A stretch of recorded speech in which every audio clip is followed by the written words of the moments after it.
दोस्तों, चंद्रयान के चांद पर पहुंचने के बाद एक बड़ी खोज सामने आई है।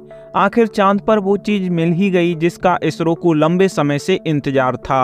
हाल ही में रोवर द्वारा एक वीडियो पृथ्वी पर भेजा गया है। साथ ही कुछ ऐसी तस्वीरें भी क्लिक करके भेजी गई हैं जो काफी डरावनी चीजें भी दिखा रही हैं। हमारा भेजा गया रोवर अपना काम बहुत ही अच्छे से कर रहा है और जिन चीजों के लिए रोवर भेजा गया है वो चीजें वो अच्छे से खोज रहा है।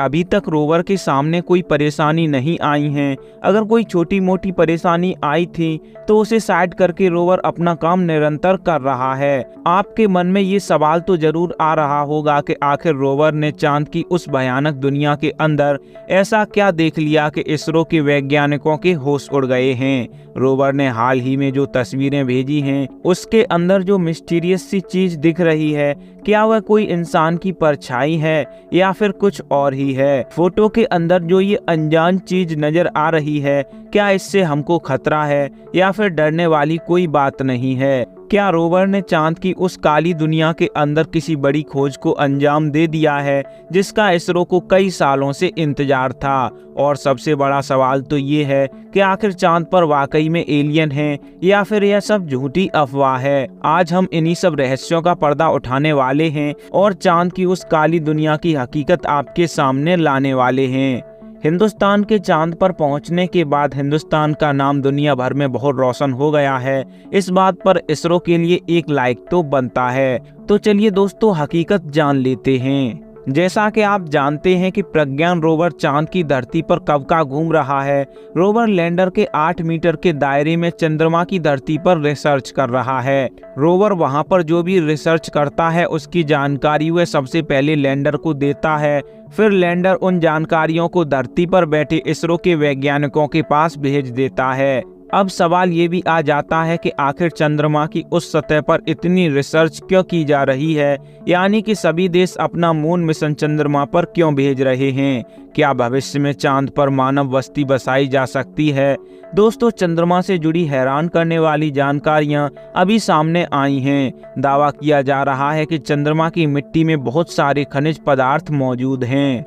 खनिज पदार्थ ही नहीं, चांद की सतह पर पानी होने के भी सबूत मिल चुके हैं। साइंटिस्ट का मानना है कि अगर चंद्रमा पर ऐसे ही रिसर्च आगे बढ़ती रही तो भविष्य में एक दिन ऐसा आएगा जब चांद पर इंसान रह सकेगा।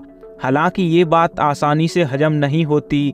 अगर मान लो वहां पर किसी तरह से जीवन संभव भी हो जाता है तो फिर भी वहां पर रहना बहुत मुश्किल होगा, क्योंकि चंद्रमा पर वायुमंडल नहीं है और वहां पर उल्कापिंड गिरते रहते हैं। हमारे रोवर को चंद्रमा पर काम करते हुए पूरे 9 दिन हो चुके हैं और अपनी शुरुआती खोज में ही रोवर ने उन रहस्यों से पर्दा उठा दिया है जिनको नासा पिछले 50 सालों में भी हल नहीं कर पाया था।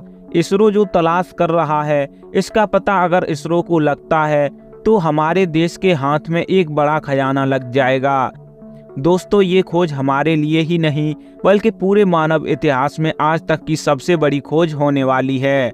हालांकि दोस्तों, सभी देशों का एक नियम है कि कोई भी देश पृथ्वी के बाहर की वस्तु पर अपना अधिकार नहीं जमा सकता। लेकिन अगर इसरो के वैज्ञानिक चांद पर उपयोगी गैसों का पता लगाते हैं तो इसरो दुनिया की नंबर 1 स्पेस एजेंसी बन जाएगी। दोस्तों, रोवर पर कई सारे कैमरे भी लगे हैं जिनका वीडियो इसरो ने जारी भी किया है। इस वीडियो में हमें चांद की ऊबड़ खाबड़ जमीन का दृश्य दिखाई दे रहा है जिस पर हमारा रोवर लगातार बिना रुके काम कर रहा है। और रोवर ने न सिर्फ चांद के सतह की बल्कि अपने विक्रम लैंडर की भी तस्वीरें वैज्ञानिकों को भेजी हैं जिसे रोवर ने चांद पर घूमते हुए कैप्चर किया था। दोस्तों, 23 अगस्त का दिन तो आपको याद ही होगा जब शाम के समय हमारा चंद्रयान चांद की सतह पर सफलतापूर्वक उतर गया था। दोस्तों, आखिरी के 10 मिनट में सभी की जान हलक में आ गई थी जब चंद्रयान थोड़ा सा टेढ़ा हुआ था, लेकिन कुछ ही क्षण बाद वो वापस अपनी स्थिति में आ गया। लैंड करते ही सबसे पहले प्रज्ञान रोवर बाहर निकला, जैसा कि आप स्क्रीन पर देख सकते हैं। अब यहाँ से रोवर चांद की सतह पर धीरे धीरे आगे बढ़ रहा है और अपनी खोजबीन शुरू कर चुका है जिसमें वो बहुत ही बड़े बड़े कारनामे करने वाला है। इन हाल ही में भेजी गई ताज़ा फोटोज के अंदर आप चांद की सतह को सूरज की किरणों से चमकता हुआ देख सकते हैं। साथ ही आप ये भी देख सकते हैं कि चांद की सतह कितनी ज़्यादा ऊबड़ खाबड़ है। चांद की ऐसी सतह लंबे समय तक उल्का पिंडों के गिरने से हुई है। दोस्तों, ये जो गड्ढे आपको दिख रहे हैं ये बहुत ही बड़े बड़े हैं। साथ ही चौंकाने वाली बात यह है कि इन्हीं गड्ढों के अंदर 1-2 किलोग्राम नहीं बल्कि पूरा 10 करोड़ टन पानी मौजूद हो सकता है। जी हाँ, आपने सही सुना, ये बहुत ही बड़ी बात है। साथ ही इसके अंदर कई सारे खनिजों का भंडार भी हो सकता है जिनकी कीमत इतनी है कि हम सोच भी नहीं सकते। तो आप अंदाजा लगा ही सकते हैं कि चांद पर और क्या क्या हो सकता है। दोस्तों, इन्हीं सब चीजों के बारे में रिसर्च करने के लिए विक्रम लैंडर ने अपने अंदर के रोवर को चांद की सतह पर इधर उधर घुमाना शुरू कर दिया है और अब ये रोवर चांद की सभी खतरनाक रहस्यों से पर्दा उठाने वाला है, जिनको देखकर नासा, रूस, चाइना, जापान सभी देश जलने लग जाएंगे कि आखिर भारत ये कैसे कर रहा है। ये बात तो आप जानते ही हैं कि विक्रम लैंडर में कोई टायर नहीं लगे हैं जिससे कि वो चल पाएगा। हमारा विक्रम लैंडर लैंडिंग के बाद बस एक जगह पर खड़ा है और उसके अंदर से निकला हुआ प्रज्ञान रोवर इधर उधर घूम रहा है और जानकारी कलेक्ट कर हम तक पहुंचा रहा है। इसका मतलब ये नहीं है कि विक्रम लैंडर एक जगह पर खड़ा है तो वो कुछ भी काम नहीं करेगा। ऐसा नहीं है। हमारा विक्रम लैंडर खड़े खड़े ही वो काम करेगा जिसके बारे में अन्य देश सोच भी नहीं सकते। ये अपने चारों पैरों पर खड़ा होकर चांद के वातावरण के बारे में रिसर्च करेगा।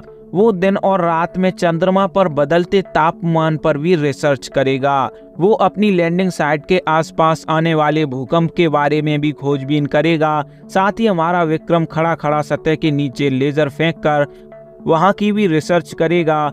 वहीं दूसरी तरफ इसके अंदर से निकला हुआ प्रज्ञान रोवर अपनी 6 टायरों की मदद से आगे बढ़ता हुआ अंधेरी दुनिया की तरफ जा रहा है और आगे बढ़ते हुए इसने इसरो को चांद का डाटा भेजना शुरू कर दिया है और अब तक काफ़ी चीज़ें भेज चुका है। आपको बता दें कि ये रोवर बहुत ही एडवांस है, मतलब कि इसके अंदर इतनी भयंकर टेक्नोलॉजी है कि ये किसी चलते फिरते आदमी से कम नहीं है। साथ ही ये सतह के नीचे मौजूद पानी के बारे में पता लगाएगा कि आखिर पानी है या फिर नहीं। इसके अलावा ये चांद की मिट्टी और बड़ी बड़ी चट्टानों के अंदर मौजूद मैग्नीशियम, एल्यूमिनियम और सिलिकॉन जैसी बेशकीमती खनिजों की भी खोज करेगा। इसके अलावा ये चांद के उन रहस्यों से भी पर्दा उठाएगा जहां पर लोगों को लगता है कि एलियन मौजूद हैं या कोई अन्य सभ्यता रह रही है। 15 दिन के मिशन को कंप्लीट करने के बाद रोवर और विक्रम लैंडर दोनों डीएक्टिवेट हो जाएंगे और आने वाले हजारों सालों तक चांद की सतह पर ऐसे ही मौजूद रहेंगे, यानी कि भारत का तिरंगा लहराते रहेंगे, क्योंकि अब इसरो इन्हें वापस नहीं ला सकता और ऐसा कोई इसरो का प्लान भी नहीं था। लेकिन इससे पहले इनको जो काम दिया गया है यानी रिसर्च का, तो ये अपनी रिसर्च पूरी कर लेंगे। तो फ्रेंड्स, ये थी जानकारी विक्रम लैंडर और प्रज्ञान रोवर की अब तक की रिसर्च की। उम्मीद है वीडियो में दी गई जानकारी आपको पसंद आई होगी। वीडियो एंड तक देखा है तो वीडियो पर अपना एक कमेंट जरूर करें और अगर आप इस चैनल पर पहली बार आए हैं तो चैनल को सब्सक्राइब कर बेल आइकॉन प्रेस कर लें। हम आगे भी ऐसी ही इंटरेस्टिंग वीडियोस आपके लिए लाते रहेंगे। तो चलिए फ्रेंड्स, मिलते हैं अगले वीडियो में।